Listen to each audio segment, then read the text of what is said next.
Hello बच्चों, good morning to all. This is your very own pen physician and biology गुरु doctor Anshuman Agrawal once again. बच्चों, start करते हैं sexual reproduction in flowering plants. 12th class biology का second chapter है reproduction in organisms, already complete हो चुका है और sexual reproduction in flowering plants के भी 3 लेक्चर हम कंप्लीट कर चुके हैं। बच्चों, ये जो चैप्टर है एक इंपॉर्टेंट चैप्टर है और इतने सालों से जब मैं पढ़ा रहा हूं तो मैंने देखा है कि हर साल बच्चों को इस चैप्टर में, कुछ ऐसे चैप्टर्स होते हैं ना जिसमें ज्यादातर मेजॉरिटी ऑफ स्टूडेंट्स को प्रॉब्लम आती है, ये चैप्टर भी उन्हीं चैप्टर्स में से एक है जिसमें बच्चों को चीजें याद रखने में या समझने में, कंसेप्ट्स को अंडरस्टैंड करने में दिक्कत आती है बच्चों। इसीलिए इस चैप्टर को हमें बहुत ध्यान से, बहुत कंसंट्रेशन से, conceptually, line by line, word by word, ये जो नोट्स अपन यहाँ पर देख रहे हैं आप लोगों को पता है कि these are from NCERT. NCERT की हर एक लाइन यहाँ पर कवर्ड है बच्चों। अंतर क्या है एनसीईआरटी में और इन नोट्स में कि हमने एनसीईआरटी की जो पैराग्राफ्स है, पैराग्राफ फॉर्म में जो कंटेंट दे रखा है उसको प्रॉपरली पॉइंट्स के फॉर्म में ब्रेक कर दिया है बच्चों, ताकि आपको समझने में और याद करने में आसानी हो। जो चीजें पॉइंट्स में होती है बच्चों वो याद भी इजीली होती है और ज्यादा समय तक याद भी रहती है ना। इसीलिए ये चेंजेस हमने किए हैं और ये डाउनलोडेबल फॉर्म में आपको मिल ही जाते हैं जैसा कि आपको पता है। क्योंकि ये चैप्टर इंपॉर्टेंट है बच्चों, तो पहले 3 लेक्चर में जो हमने चीजें पढ़ ली है, फर्स्ट लेक्चर में इंट्रोडक्टरी पार्ट पढ़ा था बच्चों हमने और पोलन ग्रेन्स के बारे में बात करना स्टार्ट करा था, मेल रिप्रोडक्टिव स्ट्रक्चर यानी कि एंड्रोशियम के बारे में बात करनी स्टार्ट करी थी। सेकेंड लेक्चर में हमने एंड्रोशियम वाला पार्ट पूरा कंप्लीट कर लिया था कि किस तरह से पोलन ग्रेन्स और मेल गेमीट्स का फॉर्मेशन होता है। थर्ड लेक्चर में हमने बात करी थी कि किस तरह से एम्ब्रियो सेक और उसके अंदर जो ओवम होता है यानी कि फीमेल गेमिट होता है यानी कि एग होता है बच्चों, उसका फॉर्मेशन कैसे होता है। अब आज का जो लेक्चर है इसमें हमें देखना है पॉलिनेशन। देखो, गेमीट्स बन चुके हैं, मेल गेमीट भी बन चुका है इनसाइड द पोलन ग्रेन्स और फीमेल गेमीट भी बन चुका है इनसाइड द एम्ब्रियो से। लेकिन क्योंकि बच्चों फ्लावरिंग प्लांट्स के अंदर दोनों ही कैसे हैं, नॉन मोटाइल, जो मेल गेमीट है वो भी अपने आप चलकर नहीं जा सकता और जो फीमेल गेमीट है वो भी जहां बना है वहीं रहेगा। तो अब यहां पर क्या जरूरी है, कोई ऐसा मैकेनिज्म होना चाहिए जिसकी मदद से जो मेल गेमीट कहां बना है बच्चों, पोलन ग्रेन्स के अंदर। पोलन ग्रेन्स कहां पर बने हैं बच्चों, पोलन सेक के अंदर। पोलन सेक कहां पर प्रेजेंट है बच्चों, एंथर के अंदर। एंथर किसका पार्ट है बच्चों, स्टेमन का पार्ट है और स्टेमन क्या है बच्चों, एक तरह से एंड्रोशियम को रिप्रेजेंट करता है जो कि फ्लावर का पार्ट है, मेल फ्लावर का पार्ट है। अब मेल फ्लावर से फीमेल फ्लावर तक कई जगह ये भी होता है कि एक ही फ्लावर में आपको दोनों रिप्रोडक्टिव ऑर्गन्स मिल जाएंगे, लेकिन इन जनरल यदि हम बात करें तो भाई मेल फ्लावर का जो स्टेमन है उसके एंथर में जो पोलन ग्रेन्स बने, इन पोलन ग्रेन्स का कहां पर पहुंचना जरूरी है, to the stigma of the female flower. आ रही नहीं आ रही बात समझ में? स्टिग्मा किसका पार्ट होता है बच्चों, स्टिग्मा गायनोशियम का, पिस्टल का, कार्पल का पार्ट होता है जिसके ऊपर लैंड करने के बाद ही pollen grains, pollen tube germinate करते हैं, उसकी ग्रोथ होती है, पोलन ट्यूब बनती है। Pollen tube in male gametes को कहां तक लेकर जाती है, फिर एम्ब्रियो सेक तक लेकर जाती है। और एम्ब्रियो सेक में जो अपन ने पढ़ी थी ना बच्चों सिनर्जिड सेल्स, एक अपरेटस पढ़ा था, अभी वापस से मैं रिवाइज कराऊंगा, वहां से एंट्री लेते हुए अल्टीमेटली एक मेल गेमीट तो किसके साथ फ्यूज होगा बच्चों, हमारे एग के साथ, और बाकी का जो एक होगा वो पोलर न्यूक्लियर के साथ फ्यूज होता है। मतलब जो एनिमल्स के अंदर हम सेक्सुअल रिप्रोडक्शन या दूसरे ऑर्गेनिजम्स में इन जनरल जो हम सेक्सुअल रिप्रोडक्शन देखते हैं वहां तो क्या होता है, एक मेल गेमीट एक female gamete, they combine, they fuse, they fertilize and give rise to a zygote. लेकिन यहाँ पर जाइगोट के साथ साथ बच्चों एक ट्रिप्लॉइड स्ट्रक्चर भी बन रहा है। 2 तरह के फर्टिलाइजेशन यहाँ पर देखने को मिल रहे हैं क्योंकि 2 मेल गेमीट है। 2 मेल गेमीट कैसे बनते हैं, जनरेटिव सेल से बनते हैं, ऑलरेडी मैं आपको समझा चुका हूँ सेकंड लेक्चर के अंदर बच्चों। पोलन ग्रेन के अंदर एक वेजिटेटिव सेल होती है जो बड़ी होती है, एक जनरेटिव सेल होती है जो छोटी होती है। ये जनरेटिव सेल 2 मेल गेमीट बनाती है। क्योंकि यहाँ पर 2 मेल गेमीट हैं तो एक मेल गेमीट फर्टिलाइज करेगा किसके साथ, विद द एग, और दूसरा मेल गेमीट फर्टिलाइज करेगा, एम्ब्रियो सेक में याद हो तो एक बड़ी सेंट्रल सेल थी जिसमें 2 पोलर न्यूक्लियाई थे उनके साथ। इसीलिए बच्चों फ्लावरिंग प्लांट्स के अंदर ही जो फर्टिलाइजेशन होता है ये कैरेक्टरिस्टिक होता है, दूसरों से अलग होता है, इसको हम क्या कहते हैं, डबल फर्टिलाइजेशन, जो हमारे अपकमिंग लेक्चर्स में हम पढ़ेंगे बच्चों। आ रही नहीं आ रही बात समझ में? यहां तक बच्चों जो मैंने भी आपको बताया, कोई भी डाउट हो पूछ सकते हो एक बार, क्योंकि ये इंपॉर्टेंट चैप्टर है। अभी तक जो हमने 3 लेक्चर्स में पढ़ा बहुत इंपॉर्टेंट है बच्चों, तो अभी तक जो पढ़ा है उसको पहले हम क्विकली रिवाइज करेंगे आज और फिर हम पॉलिनेशन के बारे में बात करेंगे। पॉलिनेशन अपने आप में रिलेटिवली थोड़ा सा हम कह सकते हैं बड़ा टॉपिक है, बट थ्योरेटिकल टॉपिक है, बहुत ज्यादा चीजें वहां पर ऐसा नहीं कि आपको समझने में नहीं आएगी या कॉम्प्लिकेटेड हो। इजी टॉपिक है बट थोड़ा सा लंबा टॉपिक है, तो उसके बाद फिर हम पॉलिनेशन के बारे में बात करेंगे बच्चों। तो ये ऑलरेडी अपन डिस्कस कर चुके हैं फर्स्ट लेक्चर के अंदर की जो स्ट्रक्चर होता है फ्लावर का, वो मैंने आपको बता दिया था बच्चों। जो 4 वर्ल्स होते हैं किसके ऊपर प्रेजेंट होते हैं, प्लेटफॉर्म के ऊपर, जिसको हम थैलेमस कहते हैं। सबसे बाहर सेपल्स, फिर उसके अंदर पेटल्स, फिर उसके अंदर एंड्रोशियम और सबसे बीच में गाइनोशियम। ये जो फ्लावर आपको बता रखा है बच्चों, ये कैसा फ्लावर है, ऐसा फ्लावर जिसके अंदर दोनों मेल और फीमेल रिप्रोडक्टिव ऑर्गन आपको एक ही फ्लावर के अंदर देखने को मिल रही है। मोनोइशियस कंडीशन यहाँ पर है, ये भी हम ऑलरेडी डिस्कस कर चुके हैं बच्चों। जो गाइनोशियम है वो बीचों बीच है बच्चों, यहाँ पर एक सिंगल कार्पेल या पिस्टल के फॉर्म में रिप्रेजेंट कर रखा है। मोनोकार्पेलरी कंडीशन यहाँ पर है बच्चों। और जो आसपास आपको इतने सारे लंबे लंबे स्ट्रक्चर्स दिख रहे हैं, ये एंड्रोशियम को रिप्रेजेंट कर रहे हैं। बीच में गाइनोशियम है बच्चों in the form of carpel और पिस्टल, और आसपास एंड्रोशियम को रिप्रेजेंट कर रहे हैं स्टेमन्स, जिसमें फिलामेंट और एंथर 2 पार्ट होते हैं बच्चों। ठीक है, फिर हमने एंथर के कैरेक्टरिस्टिक की बात करी थी। जो एंथर होता है बच्चों कैसा होता है, बायलोब स्ट्रक्चर होता है और डाइथिकस कंडीशन यहाँ पर देखने को मिलती है। बायलोब कंडीशन मैंने क्यों बोली थी, क्योंकि यहाँ पर ज्यादातर आपको एंजियोस्पर्म्स के अंदर, फ्लावरिंग प्लांट्स के अंदर जो एंथर मिलेगा उसमें 2 लोब्स मिलेंगे आपको, जो आपस में जुड़े हुए होते हैं बच्चों। फिर हर लोब के अंदर आपको 2 कैविटी मिलती है, हर कैविटी को एक थीका हम बोलते हैं बच्चों। तो क्योंकि जनरली फ्लावरिंग प्लांट्स के एंथर में 2 लोब्स होते हैं और हर एक लोब में 2 थीका होते हैं, इसीलिए डाइथिकस कंडीशन कहते हैं। लेकिन टोटल नंबर ऑफ थीका कितने होंगे बच्चों, 4 होंगे। ठीक है, जो स्ट्रक्चर यदि हम देखें अपीयरेंस, यदि क्रॉस सेक्शन में एक एंथर को ऐसे काट के ऐसे करके आपको दिखाऊं तो टेट्रागोनल स्ट्रक्चर हमें देखने को मिलता है बच्चों। किस तरह का स्ट्रक्चर हमें देखने को मिलता है, टेट्रागोनल स्ट्रक्चर हमें देखने को मिलता है। ऑलरेडी हम इसके बारे में बात कर चुके हैं ना, कुछ इस तरीके का स्ट्रक्चर आपको देखने को मिलेगा। अब इसके अंदर 4 कैविटीज है बच्चों, जो ऑलमोस्ट स्फेरिकल होती है, हम कह सकते हैं गोल होती है बच्चों, राउंड होती है। ठीक है, हर एक को हम थीका बोलेंगे। अब इन्हीं के अंदर क्या डेवलप होंगे बच्चों, माइक्रोस्पोर्स डेवलप होंगे, जो अल्टीमेटली क्या बनाते हैं, पोलन ग्रेन्स बनाते हैं।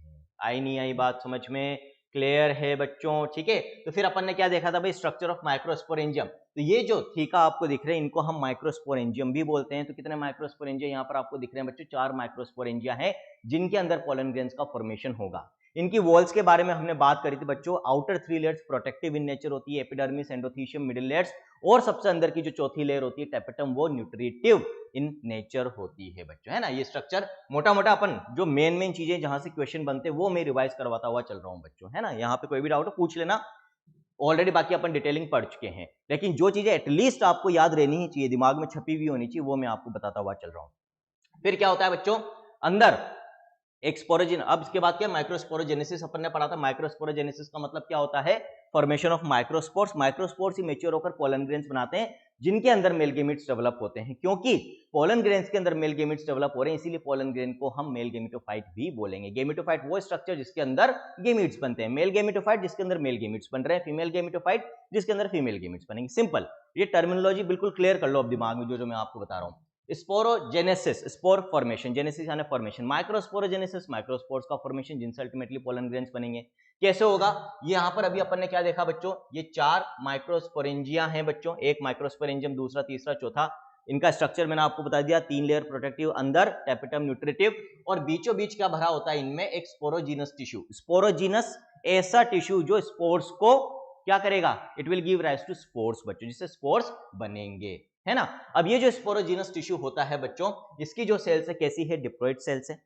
और इनके अंदर क्या होगा बच्चों, जो डिप्लॉइड सेल्स कहलाएगी पोलन मदर सेल्स है, माइक्रोस्पोर मदर सेल्स, इनके अंदर मियोसिस होगा, और मियोसिस से हेप्लॉइड सेल्स बनेगी, जिनको हम कहेंगे माइक्रोस्पोर्स। ठीक है, इन्हीं माइक्रोस्पोर्स का डेवलपमेंट होगा बच्चों, अल्टीमेटली पोलन ग्रेन्स बनते हैं। ठीक है, फिर ये जो माइक्रोस्पोर या पोलन ग्रेन है बच्चों, इसके अंदर आपको 2 सेल्स मिलेगी जो माइटोसिस से बन रही है। एक वेजिटेटिव सेल, देखो ये तो आपको बता रखा है, ये आपको स्ट्रक्चर बता रखा है बच्चों, एक एंथर का ट्रांसवर्स सेक्शन दे रखा है, 4 माइक्रोस्पोरेंजिया हैं यहाँ पर, एपिडर्मिस, एंडोथीशियम, मिडिल लेयर्स, फिर बीच में टेपिटम, और बीचों बीच स्पोरोजीनस टिश्यू यहाँ पर देखने को मिलता है। ये डिहाइसन से बच्चों, जैसे जैसे एंथर मैच्योर होता है वैसे वैसे डिहाइड्रेट होता है बच्चों, उसमें से पानी का लॉस होता है, ड्राई होता जाता है, और वॉल्स फट जाती है, ताकि पोलन ग्रेन्स जब मैच्योर हो जाए तो वो वहां से रिलीज हो सके। तो यहाँ पर ये आपको पोलन ग्रेन्स दिखाई दे रहे हैं जो एंथर से बाहर आ रहे हैं बच्चों, है ना। इस तरह से डिहाइसेंस होता है एंथर का। डिहाइसेंस का मतलब होता है रप्चर। ये पोलन ग्रेन्स के डिफरेंट शेप, साइजेस वगैरह होते हैं बच्चों, वो आपको बता रखा है। मोस्टली स्फेरिकल होते हैं, लेकिन ऊपर से अपीयरेंस अलग अलग होता है। साइज हमें याद रखनी है, 25 से 50 माइक्रोन्स डायमीटर जनरली आपको पोलन ग्रेन्स का देखने को मिलेगा। जब पोलन ग्रेन्स बन जाते हैं बच्चों, तो हर पोलन ग्रेन के अंदर क्या होता है, यहां पर आप देख सकते हो बच्चों, असिमेट्रिक डिवीजन होता है। असिमेट्रिक डिवीजन का मतलब एक सेल छोटी और एक सेल बड़ी बनेगी बच्चों। जो बड़ी सेल बनती है उसको वेजिटेटिव सेल कहते हैं, और जो छोटी सेल बनती है बच्चों उसको हम जनरेटिव सेल कहते हैं। ऑलरेडी जो माइक्रोस्पोर है बच्चों वो हैप्लॉइड स्ट्रक्चर है, तो अब यहाँ पर आगे मियोसिस नहीं होगा। ये जो वेजिटेटिव और जनरेटिव सेल बनी है बच्चों, ये माइटोटिक डिवीजन से बनती है। अब कुछ फ्लावरिंग प्लांट्स के अंदर बच्चों जो पोलन ग्रेन शेड होता है वो 2 सेल स्टेज के अंदर होता है, करीब करीब हम कह सकते हैं 60% के अंदर। रिमेनिंग 40% के अंदर ये जो जनरेटिव सेल है ये 2 मेल गेमीट्स में डिवाइड हो जाती है, तो टोटल मिलाकर 3 सेल्स हो जाएगी पोलन ग्रेन्स के अंदर, एक वेजिटेटिव सेल और 2 मेल गेमीट्स। तो 40% प्लांट्स में हम एंजियोस्पर्म्स में कह सकते हैं, फ्लावरिंग प्लांट्स के अंदर बात कर रहे हैं हम, पूरी बात ही फ्लावरिंग प्लांट्स की हो रही है। तो 40% ऑफ द एंजियोस्पर्म्स में करीब 3 सेल स्टेज में पोलन ग्रेन रिलीज होता है from the anther after its dehiscence और रप्चर, और करीब 60% के अंदर बच्चों कैसे 2 सेल्ड स्टेज में रिलीज होता है। तो ये क्यों हम रिवाइज कर रहे हैं, ताकि हमें चीजें याद हो जाए। फिर पोलन ग्रेन्स के बारे में हम बात करी, हमने नुकसान के बारे में बात करी थी, फायदे के बारे में बात करी थी। नुकसान जनरली रेस्पिरेटरी एलर्जी कोज करते हैं बच्चों, और रेस्पिरेटरी एलर्जी में हमने बात करी थी कैरेट ग्रास या पार्थेनियम की, इसके ऊपर क्वेश्चन बनता है ना। ये वीड के साथ हमारी कंट्री में आया, एक तरह की वीड है बच्चों, खरपतवार है, अनवांटेड प्लांट है जो तेजी से ग्रो करता है और पूरी कंट्री में फैल गया है because of its rapid growth, और इसके जो पोलन ग्रेन्स हैं ज्यादातर लोगों के अंदर रेस्पिरेटरी एलर्जी या अस्थमा का कोज हो सकते हैं। इसके अलावा फिर ये तो नुकसान की बात होगी, फिर फायदे की हमने बात करी थी कि जो पोलन ग्रेन्स होते हैं they are rich in nutrients बच्चों, है ना, न्यूट्रिएंट्स में रिच होते हैं, और परफॉर्मेंस एनहांसमेंट सप्लीमेंट्स के फॉर्म में फॉरेन में रिलेटिवली ज्यादा यूज होते हैं in comparison to our country. तो ये पूरी बात होगी थी बच्चों एंड्रोशियम की, यानी कि male reproductive structure and formation of male gametes, pollen grains के बारे में हमने पूरी बात कर ली थी। यहां तक बच्चों कोई भी डाउट तो बता सकते हो। इसके बाद हम फीमेल रिप्रोडक्टिव स्ट्रक्चर यानी कि गायनोशियम को भी फटाफट से एक बार रिवाइज करते हैं, और फिर उसके बाद हम स्टार्ट करेंगे पोलिनेशन। तो याद करते हुए चलो, अब मैं बीच बीच में चीजें रिवाइज भी कराता हुआ चलूंगा, हम जो ऑलरेडी पढ़ चुके हैं उसको हम रिवाइज करेंगे बच्चों हर चैप्टर में। अब ये आपकी कंडीशनिंग अभी तक चल रही थी, मैं चाह रहा था कि अब आपको एक हैबिट बन जाए, जैसे मैं पढ़ाता हूं वैसे पढ़ने की। अब क्योंकि आपकी हैबिट बनने लग गई है तो हम एक स्टेज ऊपर जाएंगे, एक स्टेप ऊपर जाएंगे पढ़ने के तरीके में। और वो क्या होगा, हर चैप्टर जो भी हमारा चल रहा होगा, जैसे जैसे हम उसमें आगे बढ़ेंगे तो जो प्रीवियस लेक्चर्स हैं हर तीसरे चौथे लेक्चर में हम उनको रिवाइज करके आगे बढ़ेंगे। जो मैंने आपको घर पे तरीका बता रखा है ना कि रिकॉर्ड बुक बनानी है, हर 21वें दिन आपको पुराने टॉपिक का रिवीजन करना है, the same thing applies in the lectures also बच्चों। जब आप डेली पढ़ते हो, आपके लेक्चर्स होते हैं और घर पे आप नोट्स को रिवाइज करते हो बच्चों, तो ऐसा नहीं करना कि सर ने आज पोलिनेशन पढ़ाया है तो मैं सिर्फ पोलिनेशन ही पढ़ूं आफ्टर द लेक्चर। नहीं बेटा, जब आपको आज मैंने पोलिनेशन पढ़ाया और घर पर आप पोलिनेशन पढ़ रहे हो तो पोलिनेशन पढ़ने के पहले एक बार शुरुआत से नोट्स की रीडिंग लगाओ। इनफैक्ट मैं तो रीडिंग नहीं लगाता था, मैं तो ये कोशिश करता था कि क्योंकि ऑलरेडी वो लेक्चर्स हो चुके हैं और मैं वो नोट्स याद कर चुका हूं, तो मैं क्या करता था, मान लो आज मेरे को सर ने पोलिनेशन पढ़ाया तो मैं पहले के जो 3 लेक्चर्स थे अपने, उन लेक्चर्स को बिना रजिस्टर खोले आंखें बंद करके मन में या मुंह से बोल बोल के रिवाइज करता था फटाफट। मुश्किल से 5-7 मिनट लगते हैं बच्चों, और फिर मैं पोलिनेशन स्टार्ट करता था। हर एक लेक्चर में जब आप पुराने लेक्चर्स को रिवाइज करके करंट टॉपिक को पढ़ोगे बच्चों, तो आप सोचिए जब तक आपका चैप्टर खत्म होगा तो जो फर्स्ट टॉपिक था, फर्स्ट लेक्चर था बच्चों, वो आपका यदि मान लो 8 लेक्चर्स का टॉपिक है तो 7 बार रिवाइज हो चुका होगा, है ना। इनफैक्ट 8 बार रिवाइज हो चुका, जो सेकंड टॉपिक होगा वो 7 बार रिवाइज हो चुका होगा, जो थर्ड होगा वो 6 बार रिवाइज हो चुका होगा। इस तरीके से मल्टीपल टाइम्स आपका रिवीजन हो चुका होगा। तो हर चैप्टर के शुरुआती 4-5 लेक्चर तो आपको रट चुके होंगे अच्छी तरीके से, और यही तरीका होता है सिलेक्शन लेने का। इसके बाद सिलेक्शन में कोई शक या गुंजाइश रह ही नहीं जाती, फिर तो सिलेक्शन होता ही होता है बच्चों, है ना। इसी तरीके से हमें पढ़ना है। पिस्टल, मेगास्पोरेंजियम और एम्ब्रोसेक के बारे में बात करते हैं।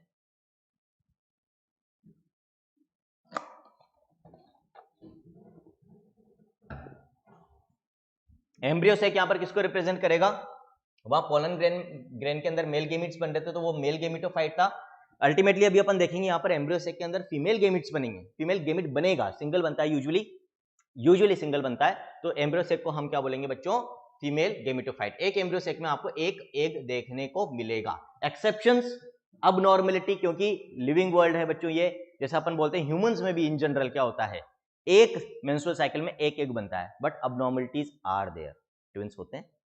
तो बाकी अपन जनरल स्टेटमेंट की बात करें तो जनरल स्टेटमेंट प्लांट्स में भी ये होगा बच्चों की एम्ब्रियोसेक जो फीमेल गेमिटोफाइट है उसमें क्या होगा, एक एग यानी कि फीमेल गेमिट का फॉर्मेशन होगा।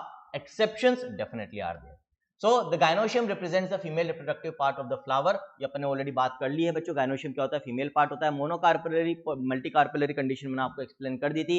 यदि एक ही कार्पल है तो मोनोकार्पेलरी, एक से ज्यादा है तो मल्टीकार्पेलरी।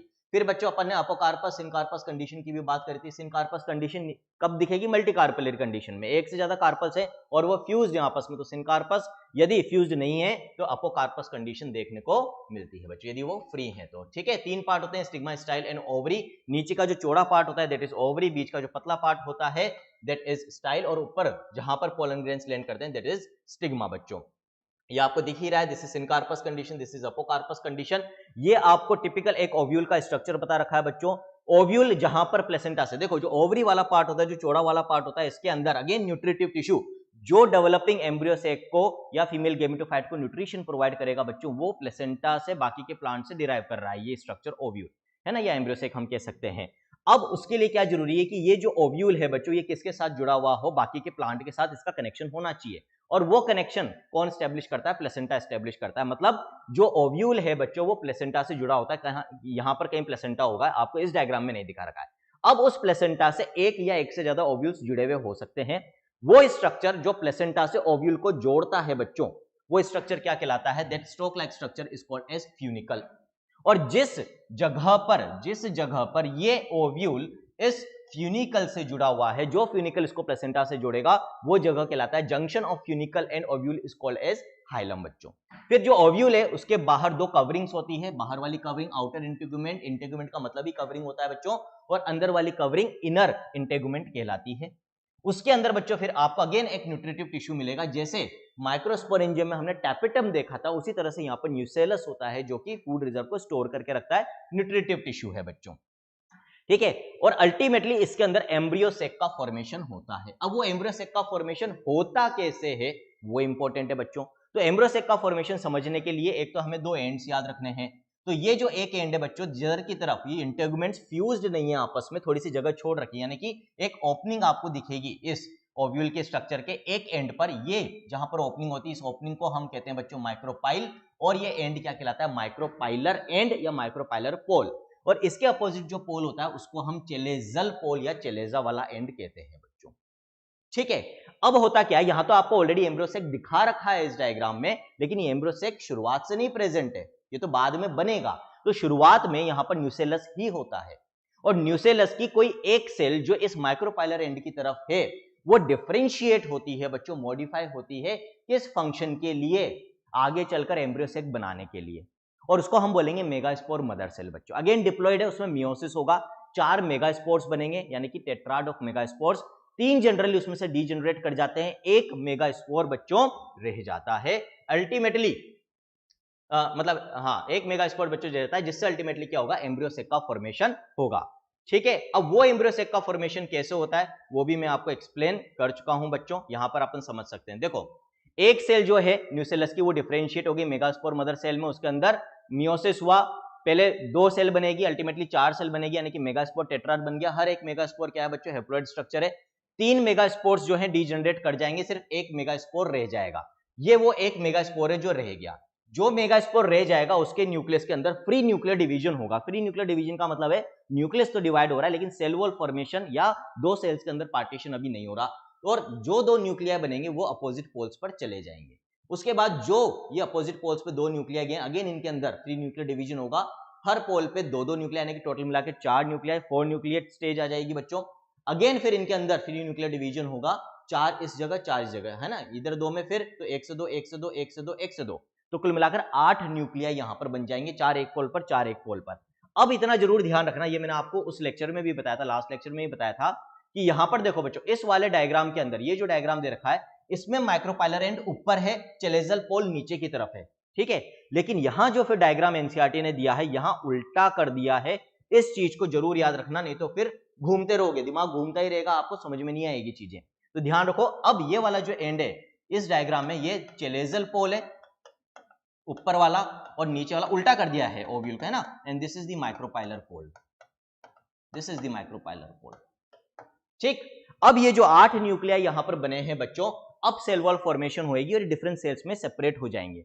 जो चेलेजल पोल है यहां पर जो 4 न्यूक्लियाई हैं उनमें से 3 न्यूक्लियाई के अराउंड तो सेल वॉल बन जाएगी, यानी कि 3 सेल्स बन जाएगी, जिनको हम क्या कहते हैं? चेलेजल एंड पर ये जो 3 सेल्स बन रही है एंटीपोडल्स कहते हैं बच्चों। फिर जो माइक्रोपाइलर एंड है बच्चों, यहां पर जो 4 न्यूक्लिया, अगेन इनमें से 3 न्यूक्लिया के आसपास सेल वॉल बनेगी और 2 टाइप की सेल्स बनेगी, दो सेल्स कहलाएगी सिनर्जिड्स और एक सेल कहलाएगी egg. This is the female gamete. ये जो एग है ये फीमेल गेमेट है बच्चों। ये जो एक एग और दो सिनर्जिड सेल्स मिल रही है, इन तीनों को मिलाकर एग अपरेटस बोला जाता है बच्चों। ये जो सिनर्जिड्स होते हैं इनमें कुछ फिंगर लाइक प्रोजेक्शंस निकले होते हैं माइक्रोपाइलर एंड की तरफ, इनको हम फिलीफॉर्म अपरेटस कहते हैं। फिलीफॉर्म का मतलब ही क्या होता है? फिंगर लाइक, है ना। तो फिलीफॉर्म अपरेटस कहते हैं बच्चों। और इनका फंक्शन क्या माना जाता है? पूछा जाता है आपसे। अल्टीमेटली जब पोलन ग्रेन लैंड करेगा स्टिग्मा के ऊपर और पोलन ट्यूब बनेगी, पोलन ट्यूब कहां पहुंचेगी? एम्ब्रियो सेक तक पहुंचेगी। अब एम्ब्रियो सेक के अंदर उसको किधर से कैसे एंटर करना है, उसको केमिकल सिक्रीशंस की मदद से, अभी तक प्रॉपर जो मैकेनिज्म है दैट इज अननोन, बट हाँ इतना हमें पता चल गया है कि ये जो फिलीफॉर्म अपरेटस होता है, finger like projections in the synergid cells, इनका रोल होता है to guide the pollen tube entry into the embryo sac. Embryo sac के अंदर पोलन ट्यूब को एंटर करने में मदद करते हैं ताकि उनमें से जो मेल गेमीट्स हैं उनमें से एक मेल गेमीट एक के साथ फ्यूज हो और बाकी का एक मेल गेमीट, ये जो दो पोलर न्यूक्लियाई सेंट्रल सेल में, इनके साथ फ्यूज हो। तो तीन सेल्स इधर बन गई, तीन सेल्स इधर बन गई, कुल मिला के 6 न्यूक्लियाई काम में आ गए। दो न्यूक्लियाई बच रहे हैं बच्चों, एक इधर के पोल से एक इधर से पोल से। ये जो एक एक न्यूक्लियाई बच रहे हैं बच्चों, इधर का पोल और इधर के पोल से जो एक एक न्यूक्लियाई बच रहा है, ये सेंटर में आ जाएंगे और बीच में एक लार्ज सेंट्रल सेल बनेगी। तो कुल मिलाकर 7 सेल्स बन रही है यहाँ पर। 3 एंटीपोडल्स चलेजल एंड पे, एग अपरेटस बन रहा है माइक्रोपाइलर एंड पर जिसमें 2 सिनर्जिड सेल्स है और एक एग सेल है बच्चों, और बीच में एक सेंट्रल सेल है। 7 सेल्स, लेकिन न्यूक्लियाई कितने हैं? 8 न्यूक्लियाई। तो जो एक टिपिकल एम्ब्रियो से क्या फीमेल गेमेटोफाइट बनता है एंजियोस्पर्म या फ्लावरिंग प्लांट्स के अंदर बच्चों, वो 7 सेल्ड एंड 8 न्यूक्लिएटेड स्ट्रक्चर होता है ना। तो यहां तक ऑलरेडी अपन पढ़ चुके हैं। सारे डायग्राम्स मैंने आपको एक्सप्लेन कर दिए, हर एक वर्ड जो काम में आया sexual reproduction flowering plant chapter में अभी तक, वो आपको एक्सप्लेन करा है, हर एक लाइन आपको एक्सप्लेन करी है, कंसेप्चुअली हमने चीजों को समझी है। यदि अब आप चाहो तो आपको ना नोट्स खोलने की जरूरत है ना किताब खोलने की जरूरत है, आप एक कागज लो और उस पर खुद सारी चीजें फटाफट फटाफट फटाफट स्क्रिबल करना है, जमा जमा के कुछ नहीं। 10 मिनट के अंदर आप अभी तक जितना अपन ने पढ़ा है, आधे चैप्टर को अपन पढ़ चुके हैं बच्चों, है ना। आधा चैप्टर ऑलरेडी हो चुका है और ये आधा चैप्टर जो इतना बड़ा माना जाता है कि बच्चे कहते हैं कि सर हमें तो उसको पूरा रिवाइज करने में 1.5 घंटे 2 घंटे लग जाते हैं, आप अभी तक अपन ने जो आधा चैप्टर पढ़ लिया 10 मिनट में मैं गारंटी दे रहा हूं रिवाइज कर सकते हो, गारंटी है। अभी तो मैंने आपको इतना समझा कर रिवाइज कराया ना बच्चों, है ना, तो भी मेरे को मुश्किल से 25 मिनट लगे हैं, 20-25 मिनट आधा चैप्टर आपको रिवाइज करवाने में, जबकि इतना समझा कर चीजें आपको बताइए। जब आप घर पे फटाफट इसको रिवाइज करोगे तो 10-15 मिनट से ज्यादा आपको कभी लगेंगे, यानी कि पूरा चैप्टर जैसे मैं आपको रिवाइज करा रहा हूं इस तरीके से आप याद करोगे, रिवाइज करोगे घर पे, तो बायोलॉजी का कोई भी चैप्टर आप उठा लो, बड़े से बड़ा चैप्टर, इकोलॉजी का हो, एनिमल किंगडम में, एनीथिंग, है ना, molecular basis of inheritance, anything बच्चों, 40 मिनट से ज्यादा आपको किसी चैप्टर में नहीं लगेगा, गारंटी है मेरी। और पूरी बायोलॉजी आप मात्र 2 दिन में रिवाइज कर सकते हो, ये भी मेरी गारंटी है, क्योंकि मैं करता था लास्ट में 30-40 बार रिवाइज करके गया हूं पूरी बायोलॉजी एग्जाम देने के पहले पूरे साल में। क्यों? क्योंकि लास्ट में एक चैप्टर में 15 मिनट 20 मिनट लगते थे रिवाइज करने में, आप भी कर सकते हो, लेकिन शुरुआत में मेहनत करनी पड़ती है। शुरुआत में जैसे मैंने अभी आपको रिवाइज कराया कि आपको चीजें याद होनी चाहिए, रीडिंग लगाने की जरूरत नहीं पड़नी चाहिए, चीजें याद करो, पॉइंट्स को याद करो बच्चों, टर्म्स को याद करो। ऑप्शन डिपेंडेंट पढ़ाई नहीं करनी कि यार ऑप्शन देख के याद आ जाएगा, नहीं। आप ये मान के चलो कि आप एक सब्जेक्टिव एग्जाम दे रहे हो, आप बोर्ड एग्जाम दे रहे हो जिसमें 11-12 का कंप्लीट सिलेबस आ रहा है, तो थ्योरेटिकल आंसर आपको लिखना आना चाहिए, उस तरीके से चीजें याद हो। थ्योरेटिकल आंसर में तो हम हर एक पॉइंट याद रखते हैं ना, वही तैयारी मैंने करी थी बच्चों। और वो तैयारी जिस दिन आपने स्टार्ट कर दी और कर ली अल्टीमेटली, तो फिर आप देखना आप टॉप 10 में हो, आप रैंक 1 भी ला सकते हो, गारंटी है मेरी। चलो स्टार्ट करते हैं नेक्स्ट टॉपिक, आज का टॉपिक दैट इज पॉलिनेशन, है ना। पॉलिनेशन की रिक्वायरमेंट क्या है भाई? यहां पर फ्लावरिंग प्लांट्स के अंदर दोनों ही गेमीट्स कैसे हैं? नॉन मोटाइल है भाई। अब नॉन मोटाइल है तो भाई फर्टिलाइजेशन तो कराना है, और फर्टिलाइजेशन के लिए एक दूसरे के पास पहुंचना जरूरी है। पहुंचता कौन है जनरली? बेचारा मेल गेमीट ही कहा जाता है, फीमेल गेमीट तो अपनी जगह पर आराम से पड़ा हुआ रहता है। अब वो जो मैकेनिज्म है जो एंजियोस्पर्म्स के अंदर फ्लावरिंग प्लांट्स के अंदर डेवलप हुआ है बच्चों, जो मदद करता है मेल गेमीट को फीमेल गेमीट तक पहुंचने में, उसको हम कहते हैं पॉलिनेशन। और जो एजेंट्स उसमें मदद करते हैं उनको पॉलिनेटिंग एजेंट्स या एजेंट्स ऑफ पॉलिनेशन कहा जाता है। इसमें कुछ अबायोटिक फैक्टर्स भी होते हैं और कुछ बायोटिक एजेंट्स भी होते हैं।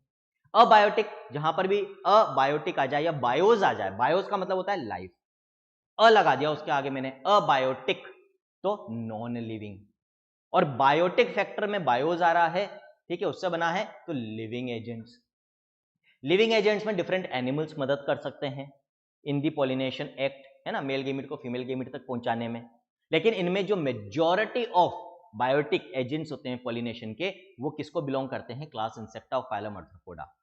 सबसे ज्यादा जो पॉलिनेशन किया जाता है वो इंसेक्ट्स के थ्रू किया जाता है। अभी हम देखेंगे आगे इंसेक्ट पॉलिनेशन के बारे में हम पढ़ेंगे बच्चों, ठीक है।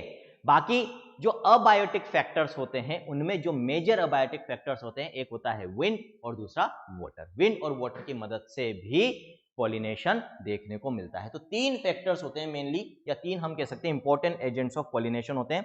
लेकिन उनको पढ़ने के पहले पॉलिनेशन के हमें कुछ और भी बेसिक्स पढ़ने हैं, फर्टिलाइजेशन से रिलेटेड भी हमें कुछ बातें करनी है बच्चों, ठीक है। तो पॉलिनेशन कितने टाइप का होता है वो देखेंगे कि भाई सेम फ्लावर के अंदर हो रहा है, एक ही प्लांट के 2 फ्लावर्स के अंदर हो रहा है, या डिफरेंट प्लांट्स के फ्लावर के अंदर हो रहा है। इस बेसिस पे 3 तरह का पॉलिनेशन अपने को पढ़ना होता है बच्चों, ऑटोगेमी, गेटोनोगेमी एंड जीनोगेमी उसको कहते हैं। अब इसमें आएगा, उसके बाद फिर हम एजेंट्स ऑफ पॉलिनेशन के बारे में बात करेंगे। सबसे पहले विंड पॉलिनेशन, फिर वाटर पॉलिनेशन और फिर इंसेक्ट पॉलिनेशन के बारे में बात होगी, ठीक। तो स्टार्ट करते हैं अभी।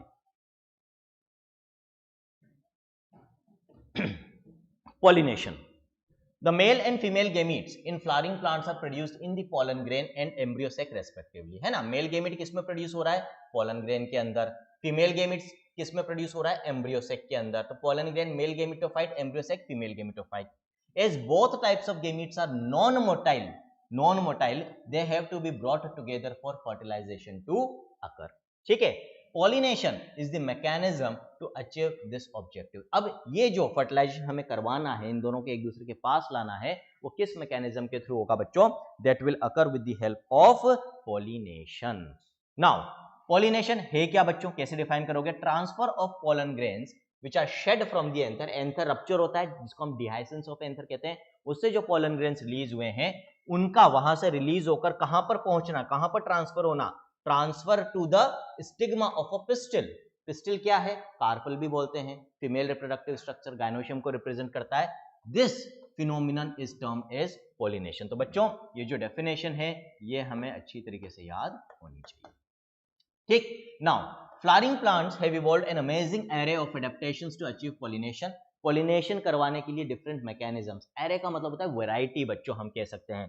तो amazing variety of adaptations, adjustment कर लिए हैं, इवॉल्व कर लिया है अपने आप को फ्लावरिंग प्लांट्स ने इस पॉलिनेशन के लिए, डिफरेंट मैकेनिज्म्स डेवलप कर लिए हैं, ठीक है। They make use of external agents to achieve pollination. Again important point है, कोई आपसे पूछे कि भाई पॉलिनेशन जो है उसमें जो एजेंट्स या जो फैक्टर्स या मीडिया यूज होते हैं वो इंटरनल फैक्टर्स हैं, इंटरनल एजेंट्स होते हैं, मतलब प्लांट के अंदर के एजेंट्स पॉलिनेशन करते हैं, या प्लांट्स एंजियोस्पर्म्स बाहर के एनवायरमेंटल एजेंट्स को यूज करते हैं अपने पॉलिनेशन के लिए, एक्सटर्नल एजेंट्स को यूज करते हैं अपने पॉलिनेशन के लिए। तो आंसर क्या होगा बच्चों, they use external agents for pollination. Now depending on the source of pollen, pollination can be divided into 3 type. 3 types में हम पॉलिनेशन को डिवाइड करते हैं। यहां पर बच्चों नाम नहीं दे रखा है, अपने हेडिंग यहां पर रह गई है नोट्स के अंदर, करेक्ट करके जो अपलोड होंगे उनमें हेडिंग डाल दी जाएगी, वापस रिप्लेस कर दिए जाएंगे बच्चों नोट्स। तो यहां पर जो फर्स्ट कैटेगरी या टाइप ऑफ पॉलिनेशन आपको दे रखा है बच्चों, this is known as what, this is known as, मैं यहां पर खुद लिख देता हूं यहां पर,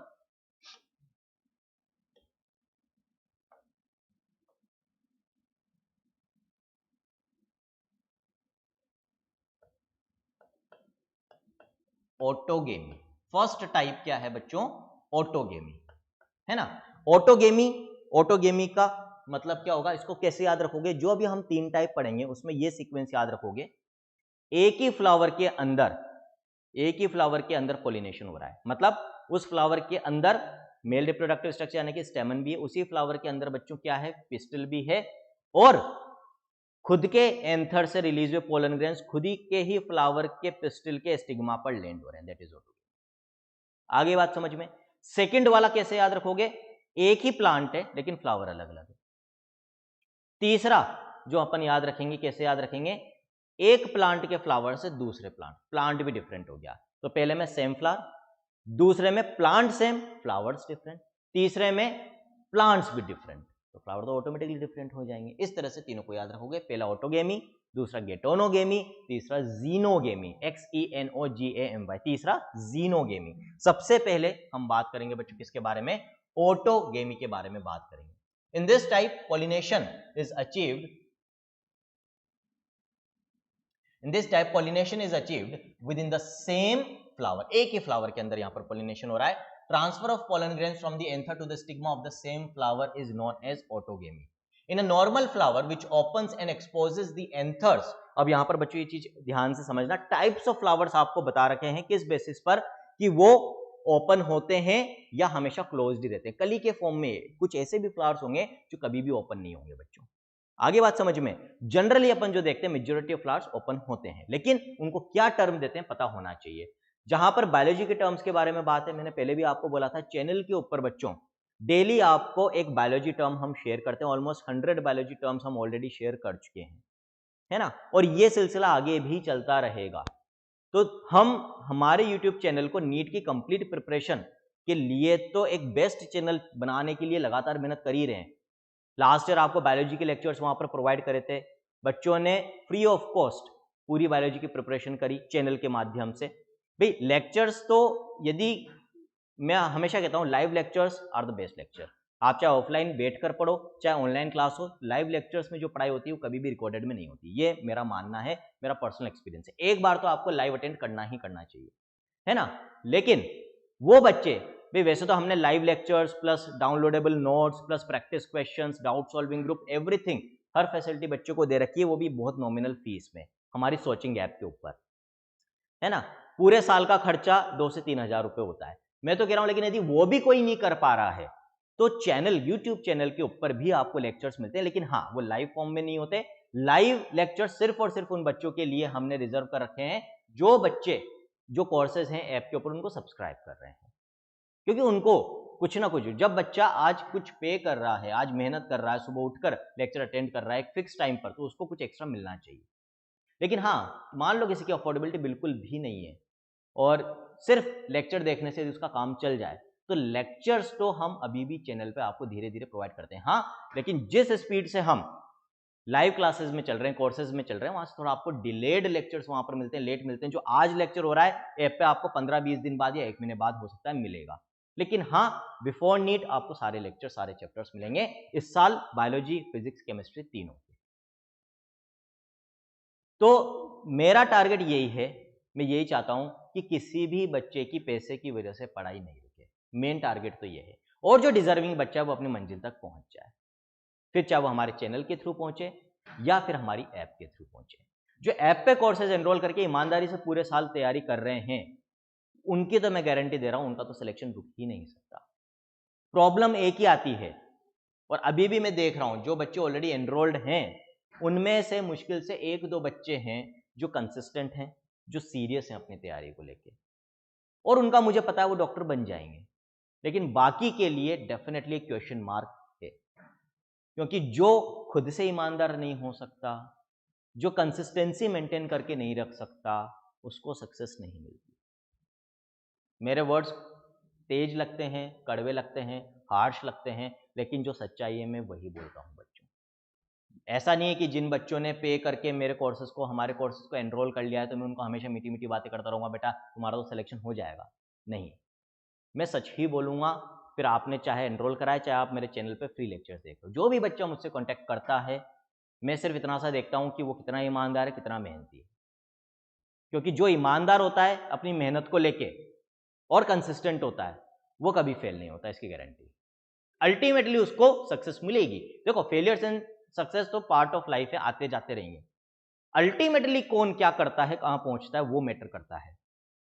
सक्सेसफुल लोगों की लाइफ में भी फेलियर्स आए हैं, बट अल्टीमेटली तो वो सक्सेसफुल हुए ना. तो व्हाट मैटर्स इज कि अल्टीमेटली आप कहां पहुंचते हो. मेरी लाइफ में भी हर्डल्स आए, आते रहते हैं, लेकिन अल्टीमेटली मैं डॉक्टर बन गया और आज उस प्रोफेशन को फॉलो कर रहा हूं अलोंग विद टीचिंग. तो this matters, this is what matters. तो बच्चों मेहनत तो करनी पड़ेगी. मैं बार बार कहता हूं लाइव लेक्चर्स अटेंड करो. बच्चे आराम से सुबह सोते हैं, सर रिकॉर्डेड देखेंगे. हाँ ऐप पे हमें सबकी एक्टिविटी पता चल जाती है, तो लेक्चर्स तो देख रहे हो, लेकिन अपनी सहूलियत से देखते हो आप. लेक्चर्स तो देखे जा रहे हैं बच्चों के द्वारा, जो आप लोग जिन्होंने कोर्सेज एनरोल करेंगे उनकी बात कर रहा हूं अभी मैं. लेकिन आप लोग अपने मर्जी से आराम से, ऐशो आराम से देखते हो. अरे यार अब ठीक है, अभी बोर हो रहे हैं, अभी देख लेते हैं. ऐसे नहीं चलता. जब तक लाइफ में डिसिप्लिन नहीं होगा, सिलेक्शन मुश्किल है बच्चों. ऑटोगेमी के बारे में बात कर रहे थे। In a normal flower which opens and exposes the anthers and the stigma, complete autogamy is rather rare. Autogamy in such flowers requires synchrony in pollen release and stigma receptivity, and also the anthers and the stigma should lie close to each other so that self pollination can occur. अभी बात करेंगे बच्चों अपन कैस्मोगेमस और क्लेस्टोगेमस flowers के बारे में, जो भी मैं बात कर रहा था। जो ओपन होते हैं उनको हम क्या कहेंगे, कैस्मोगेमस, और जो कभी भी ओपन नहीं होते, हमेशा क्लोज रहते हैं, उनको हम कहते हैं क्लेस्टोगेमस। अभी हमने किसके बारे में बात करी इस पॉइंट में, ये जो पॉइंट है बच्चों, जो नॉर्मल फ्लावर होता है, नॉर्मल फ्लावर किसको कहोगे, जिसमें पहले बड बनती कली और कली खिल जाती है, फ्लावर खुल जाता है। जब खुल जाएगा, सेपल्स और पेटल्स खुल जाएंगे, तो बीच में जो एंड्रोशियम गायनोशियम है, अभी हम ऑटोगेमी की बात कर रहे हैं तो उस फ्लावर की बात कर रहे हैं जिसमें एक ही फ्लावर में स्टेमन्स भी हैं और एक ही फ्लावर में पिस्टिल भी है, सेम फ्लावर के अंदर दोनों मेल और फीमेल रिप्रोडक्टिव स्ट्रक्चर्स हैं। अब यदि फ्लावर खुल गया बच्चों, तो मुझे एक कॉमन सी चीज, एक लॉजिकल चीज है, आप भी सोचिएगा कि उसका जो स्टिग्मा है पिस्टिल का, क्या जरूरी है उस स्टिग्मा पर सिर्फ उसी फ्लावर के एंथर से रिलीज हुए पोलन ग्रेन्स आएंगे? हवा के साथ या इंसेक्ट्स के बॉडी से चिपककर दूसरे फ्लावर्स के पोलन ग्रेन्स भी तो इसके स्टिग्मा पर आ सकते हैं ना? आ सकते नहीं आ सकते? पॉसिबल है। क्लियर? तो क्या कह रही है यहां पर एनसीईआरटी, यहां पर इस पॉइंट में ये चीज समझा रही है, ऐसे फ्लावर्स जो ओपन होते हैं, जिनके एंथर और स्टिग्मा एक्सपोज्ड होते हैं एक्सटर्नल एनवायरनमेंट में, उनमें ऑटोगेमी, प्योर ऑटोगेमी जो है वो आपको रेयर मिलेगी, जनरली नहीं देखने को मिलती, क्योंकि वहां पर जनरली दूसरे फ्लावर से, या तो हो सकता है उसी पौधे के दूसरे फ्लावर से या किसी और पौधे के फ्लावर से भी पोलन ग्रेन्स लैंड कर जाते हैं। तो गेटोनोगेमी या जीनोगेमी भी वहां पर देखने को मिल जाती है बच्चों। क्यों? ऑटोगेमी के लिए क्या जरूरी है? सबसे इंपॉर्टेंट क्या पॉइंट है यहां पर लिख रखा है, synchrony in pollen release and stigma receptivity. अभी अपन पढ़ेंगे आगे पॉलिनेशन के बारे में, कहा ना थोड़ा लंबा टॉपिक है। पॉलिनेशन अपने आप में एक बहुत कॉम्प्लेक्स फिनोमिनन है बच्चों। ऐसा नहीं कि सिर्फ पोलन ग्रेन गिर गया और पोलन ट्यूब बन जाएगी स्टिग्मा के थ्रू, नहीं, जो स्टिग्मा है वहां पर भी उसकी प्रॉपर रिसेप्टिविटी होनी चाहिए। कुछ केमिकल चेंजेस भी होते हैं, फिजियोलॉजिकल चेंजेस भी होते हैं इन दिस, हम कह सकते हैं कार्पल या पिस्टल के अंदर, स्टिग्मा के ऊपर भी और अंदर भी बच्चों इन द कार्पल, जिसके बाद ही पोलन को रिसीव किया जाता है, एक्सेप्ट किया जाता है। भाई एक चीज तो आप भी समझते हो, ऐसा तो नहीं है ना कि डिफरेंट स्पीशीज के, मान लो कोई एक पर्टिकुलर ए स्पीशीज का फ्लावर है और मान लो उसके स्टिग्मा के ऊपर किसी दूसरी बी स्पीशीज के फ्लावर का पोलन ग्रेन आकर लैंड कर गया, तो क्या वहां फर्टिलाइजेशन होगा? क्या वहां पोलन ट्यूब बनेगी? नहीं बनेगी। क्यों? क्योंकि स्टिग्मा आइडेंटिफाई कर सकता है कि ये जो पोलन ग्रेन आया है यह मेरी खुद की स्पीशीज के मेल फ्लावर का है या किसी दूसरी स्पीशीज के फ्लावर का है। तो इसका मतलब क्या है, वहां पर स्टिग्मा की रिसेप्टिविटी भी तो मैटर कर रही है ना। वो एक्सेप्ट करेगा पोलन ग्रेन को, तभी फर्टिलाइजेशन या पोलन ट्यूब जर्मिनेशन होगा, नहीं तो नहीं होगा।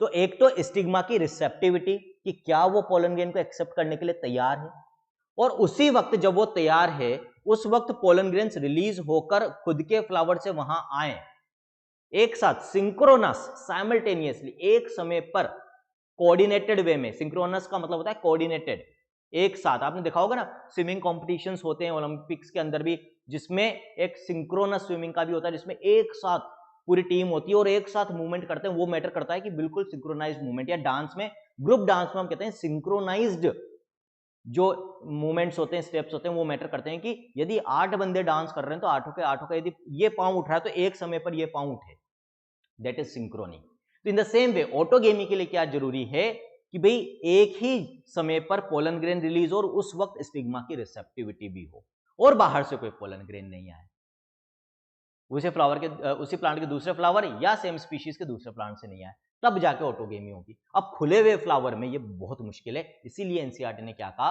कि जो कैस्मोगेमस, कैस्मोगेमस का मतलब वो फ्लावर जो नॉर्मल फ्लावर होता है, जो खुलता है, खिलता है, ओपन होता है, उसके अंदर ऑटोगेमी यूजुअली रेयर होती है। हाँ, लेकिन जो क्लेस्टोगेमस फ्लावर्स होते हैं बच्चों, है ना, जो खुलते ही नहीं है, उनमें आपको ऑटोगेमी देखने को मिलेगी। आई नहीं आई बात समझ में? क्लियर है? अब यहां पर आपको कैस्मो और क्लेस्टोगेमस फ्लावर के बारे में बता रखा है। Some plants such as viola, common pansy, oxalis and commelina produce 2 types of flowers बच्चों। इनमें दोनों तरह के फ्लावर्स आपको देखने को मिलेंगे, कैस्मोगेमस भी और क्लेस्टोगेमस भी। दोनों टर्म्स हमें याद होने चाहिए। Chasmogamous flowers which are similar to flowers of other species with exposed anthers and stigma, जो खुलते हैं, लेकिन इनमें कुछ फ्लावर्स ऐसे भी होते हैं, इन तीन जो एग्जांपल्स आपको दे रखे हैं बच्चों, वायोला का दे रखा है, ऑक्सैलिस का दे रखा है और कमेलिना का दे रखा है, इनके अंदर क्लेस्टोगेमस फ्लावर्स भी आपको देखने को मिलेंगे। ये जो क्लेस्टोगेमस फ्लावर्स होते हैं बच्चों, इनके अंदर क्या देखने को मिलेगा कि ये कली के फॉर्म में रहेंगे, ओपन नहीं होंगे, इनके अंदर आपको ऑटोगेमी मिल जाएगी।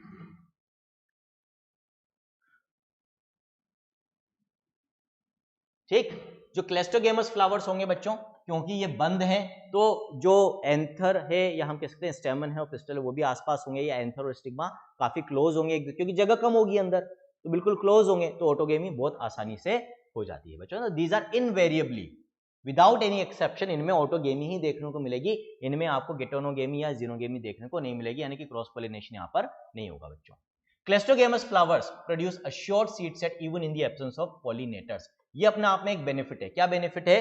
कि यहां पर किसी पॉलिनेटिंग एजेंट की रिक्वायरमेंट आपको नहीं है, फ्लावर बंद है तो बाहर से कोई एक्सटर्नल एजेंट मदद कर भी नहीं पाएगा, तो पॉलिनेटिंग एजेंट की मदद में भी, लेकिन इतना कंफर्म है क्योंकि अंदर डिहाइसेंस ऑफ एंथर भी होगा, पोलन ग्रेन्स रिलीज भी होंगे और अंदर गिरेंगे, तो डेफिनेटली जब पास में स्टिग्मा है तो उसके ऊपर गिरेंगे ही गिरेंगे, गिरेंगे तो फर्टिलाइजेशन भी होगा, फर्टिलाइजेशन होगा तो जाइगोट भी बनेगा और अल्टीमेटली सीड भी बनेगा। तो क्लेस्टोगेमस फ्लावर्स आगे यदि हमें और पौधे बनाने हैं तो उसके लिए वो प्लांट्स बहुत सुटेबल होते हैं जिनमें क्लेस्टोगेमस फ्लावर्स आपको मिलते हैं, क्योंकि वहां पर पक्का है कि सीड बनेगा ही बनेगा, अश्योर्ड सीड सेट आपको ये देते ही देते हैं। Now next type of pollination के बारे में हम बात करेंगे बच्चों, transfer of pollen grains from the anther to the stigma of another flower of same plant. Plant सेम है लेकिन फ्लावर अलग अलग है, एक ही प्लांट के दो फ्लावर्स के बीच में पॉलिनेशन हो रहा है, ये सेकंड टाइप है। पहला ऑटोगेमी देखा था बच्चों अपन ने, फर्स्ट वाज ऑटोगेमी। अब दूसरे टाइप का पॉलिनेशन है जिसको हम क्या कहेंगे, this is known as geitonogamy, GEITONO, geitonogamy, है ना। एनसीईआरटी में आपको हेडिंग दे रखी है, नोट्स को करेक्ट करके वापस से रीअपलोड कर दिया जाएगा। The transfer of pollen grains from the anther to the stigma of another flower of the same plant. All the Gittonogamy is functionally cross-pollination involving a pollinating agent. Genetically, it is similar to autogamy since the pollen grains come from the same plant. Again, important point है, क्या कह रहा है ये? वैसे तो ये क्या कहलाएगा? क्रॉस पॉलिनेशन कहलाएगा। क्यों? क्योंकि फ्लावर अलग अलग है, ठीक है। लेकिन जेनेटिकली यदि हम देखें तो एक ही प्लांट के दो फ्लावर्स के बीच में हो रहा है, तो जेनेटिकली तो हम कहेंगे कि ये ऑलमोस्ट ऑटोगेमी जैसा ही है बच्चों। आगे बात समझ में, कोई आपसे पूछे कि गिटोनोगेमी यदि हम जेनेटिक पॉइंट ऑफ व्यू से बात करें तो क्या similar to autogamy? Yes. Transfer of pollen grains from anther to the stigma of a different plant, तीसरा टाइप बच्चों यहां पर, that is known as xenogamy. Now this is xenogamy, XENO, xenogamy, है ना। तो transfer of pollen grains from anther to the stigma of a different plant, plant ही अलग अलग है। अब दिस इज, अब यहां पर जेनेटिकली भी डिफरेंट होंगे बच्चों, है ना। गेमिट्स की यदि हम बात करें अलग अलग प्लांट्स आ रहे हैं क्योंकि, तो this is the only type of pollination which during pollination brings genetically different types of pollen grains to the stigma. उस फ्लावर के खुद के पोलन ग्रेन्स से अलग पोलन ग्रेन्स यहां पर आएंगे यदि वो मोनोइशियस है तो। Plants use two abiotic and one biotic agent to achieve pollination. Two abiotic factors में ऑलरेडी आपको बता चुका हूं। तो ये तो टाइप्स ऑफ पॉलिनेशन अपन ने देख लिया बच्चों, ऑटोगेमी, गिटोनोगेमी, जीनोगेमी। अब हम बात करेंगे एजेंट्स ऑफ पॉलिनेशन की, जिसमें मैंने आपको बताया दिया, दो तो अबायोटिक यानी कि नॉन लिविंग फैक्टर्स हम पढ़ेंगे, एजेंट्स पढ़ेंगे विंड एंड वाटर, और एक बायोटिक फैक्टर पढ़ेंगे दैट इज एनिमल्स की मदद से, जिसमें मेजॉरिटी ऑफ जो पॉलिनेटिंग एजेंट्स होते हैं इन द बायोटिक एजेंट्स हम कह सकते हैं या एनिमल्स के केस में वो होते हैं इंसेक्ट्स बच्चों, ठीक है। तो आज का जो लेक्चर है यहीं पर वाइंड अप करेंगे हम, 8:30 ऑलमोस्ट हो चुके हैं, क्योंकि ये जो agents of pollination again it will take some time, और उसके पहले हमारा दूसरे लेक्चर का टाइम हो जाएगा। Structure of atom is the next lecture, Bharat sir लेंगे अभी 9 बजे से बच्चों, तो बीच में भी आपको थोड़ा सा गैप दे देते हैं, नाश्ता वाश्ता कर लो, सुबह का टाइम है। In the next lecture we will complete the topic of pollination, उसके बाद ऑलमोस्ट 2 लेक्चर का ये चैप्टर रह जाएगा, यानी कि या एक लेक्चर में भी कोशिश करेंगे यदि हो जाएगा तो फिर डबल फर्टिलाइजेशन और यही सारी चीजें रह जाएगी। तो वी विल ट्राई कि इस वीक इस चैप्टर को भी हम कंप्लीट कर लें। 11th में ऑलरेडी लिविंग वर्ल्ड हम कर चुके हैं, बायोलॉजिकल क्लासिफिकेशन कर चुके हैं, प्लांट किंगडम में कल हम पढ़ेंगे बच्चों। ये वीक जो 4 लेक्चर्स हैं मेरे बायोलॉजी के वो कंटिन्यूसली अब आज से Wednesday, Thursday, Friday, Saturday in the morning. तो कल हमारा प्लांट किंगडम का नेक्स्ट लेक्चर है, जिसके अंदर हम देखेंगे बच्चों, ब्रायोफाइट्स हम कंप्लीट कर चुके हैं, हम टेरिडोफाइट्स के बारे में बात करेंगे और जिम्नोस्पर्म्स के बारे में, दोनों के बारे में कल हम बात करेंगे। तो 2 लेक्चर्स प्लांट किंगडम में बचे हैं और 2 या 3 लेक्चर आज का मिलाकर इसके अंदर हैं बच्चों। तो हम कह सकते हैं कि इस वीक 2-2 लेक्चर तो हैं ही दोनों चैप्टर्स के। प्लांट किंगडम डेफिनेटली खत्म हो जाएगा। सेक्सुअल रिप्रोडक्शन फ्लावरिंग प्लांट्स में हो सकता है कि एक लेक्चर हम नेक्स्ट वीक के अंदर कंप्लीट करके फिर आगे बढ़े। 12th में नेक्स्ट चैप्टर ह्यूमन रिप्रोडक्शन है और 11th में next chapter last chapter of first unit होगा, that is animal kingdom. 3 chapters हमारे कंप्लीट हो चुके होंगे प्लांट किंगडम खत्म होते ही। तो एक यूनिट अब हमारी 11th में ऑलमोस्ट कंप्लीट होने वाली है और फर्स्ट यूनिट 12th की भी बहुत जल्दी कंप्लीट हो जाएगी बच्चों। टोटल मिलाकर 10 यूनिट है। 2 यूनिट का मतलब आप कह सकते हो कि 20% ऑफ द सिलेबस हमारा कंप्लीट होने वाला है और अभी जुलाई चल रहा है ना। तो टारगेट यही है कि दिसंबर के पहले पहले हम दिसंबर एंड के पहले पहले एटलीस्ट बायोलॉजी का सिलेबस तो कंप्लीट कर लें। फिजिक्स केमिस्ट्री का टारगेट ऑलमोस्ट 15 जनवरी का लेकर हम चल रहे हैं बच्चों। तो रिवीजन के लिए हमें बहुत सारा टाइम बचाना है क्योंकि हमें डॉक्टर बनना ही बनना है, वो भी जो भी अब आपका नेक्स्ट अटेम्प्ट है।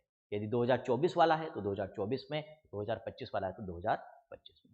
So this is all in this lecture from your friend, mentor and motivator Dr. Anshuman signing off. Thank you.